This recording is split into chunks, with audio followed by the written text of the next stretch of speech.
G'day, my name is Andrew. Thanks very much for watching this talk. This talk is based on a paper that I did with Adele Bear-Crozier last year in a paper focusing on the role of volcanic observatories. And I think that some of what we say in the paper applies equally to other geohazards. On screen here we have one of the more notable geohazard events of the last few years with Hunga Tonga Hunga Hapai in Tonga in the lower right of screen. But I'm showing a global view or a hemispheric view to emphasize that even though that was an amazing event, the world was dealing with a whole lot of other natural hazard events at the same time, including in this case winter in the northern hemisphere, cyclones developing near Australia, a cold front over southern Australia, and all the other things that go on across the world. One of the most famous examples of volcanic eruptions interacting with other things going on in the world was Mount Pinatubo in 1991, where the eruption interacted with the cyclone moving across at the same time. And that cyclone, or Typhoon Yunya, caused significant issues in terms of the weight of rain that it added to the ashfall and also the dispersion of ash and gas from the eruption. The pattern was different from what it would have been had there been no typhoon there. And while we've got this on screen, I should note that the efforts made in the Philippines were also an outstanding example of the saving of tens of thousands of lives through fantastic early warning work by the local volcano observatory, FIVOLCS, together with allies in the effort. Now, globally, all our countries have signed up to the Sendai goals. There are a number of goals here.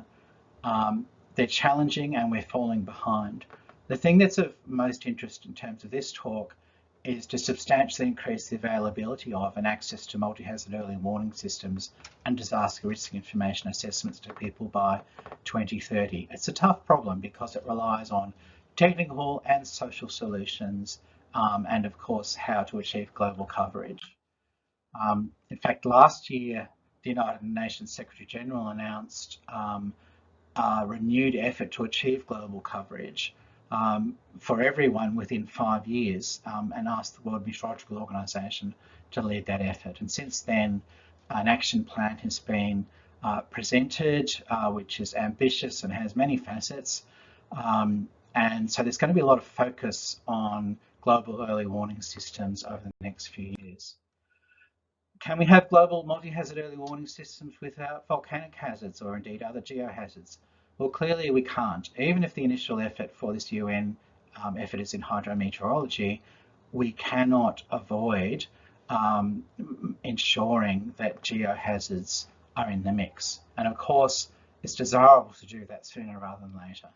So a whole lot of volcanic hazards on screen in these USGS pictures. Some of them are kind of like pure rock, but some of them are multidisciplinary hazards, the ones that I've circled in red here, where you rely on hydrometeorological input to do a more complete job of it. So ash dispersion, which can go a very long way, and drifting hash clouds for aviation. Lahar forecasting, ideally you should have really good rainfall forecasts as well as a really good idea of what the situation on the ground is. Heavy rainfall can influence lava dome collapses. Rainfall influences acid rain, obviously. And when things go into the ocean, then you have all kinds of things going on, including tsunamis, drifting pumice that can go for thousands of kilometres, and volcanoes can even start fires, of course. So fire management might be an element of your volcanic crisis. So when a volcano is going off, it's got to be dealt with within a mature early warning system that brings in other disciplines. And if we don't achieve that, then we might expect criticism from our users because our users expect joined up services. And by users, I mean emergency services agencies who don't want to sort of know about gaps between the different disciplines, but also, of course, the community, and the community are who we're here for.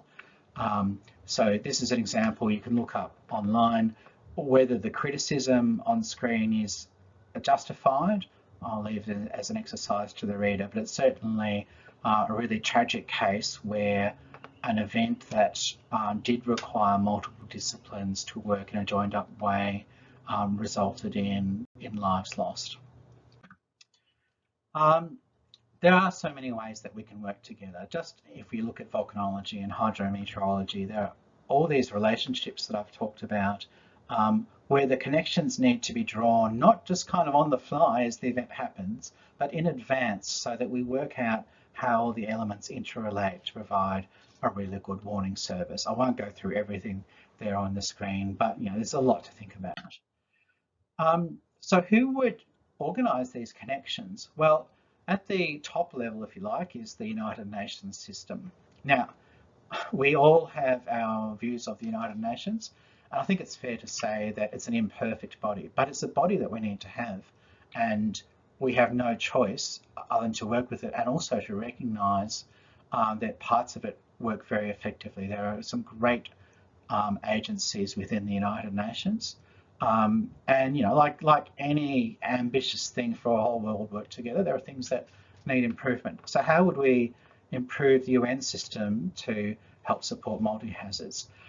Well, one of the things is that, as I've sort of indicated, meteorology is fairly well coordinated by the World Meteorological Organization, some fantastic successes over the years. But with the exception of tsunami, which is handled by the International Oceanographic Commission of UNESCO, there's no real representative body for operational geohazards. That's a flaw in the system, and so our paper suggests that we may be able to build a bit of a coalition between agencies to try and work out how geohazards can be dealt with better. For more details, see the paper that I've referred to. And if we do that, then we open up new capabilities. But how do you do that? Well, you can't do it all from the top down. You have to do it from the bottom up as well, and I'll come back to that later. What I do want to say first, though, is that international cooperation in the science of multi-hazard early warning systems works.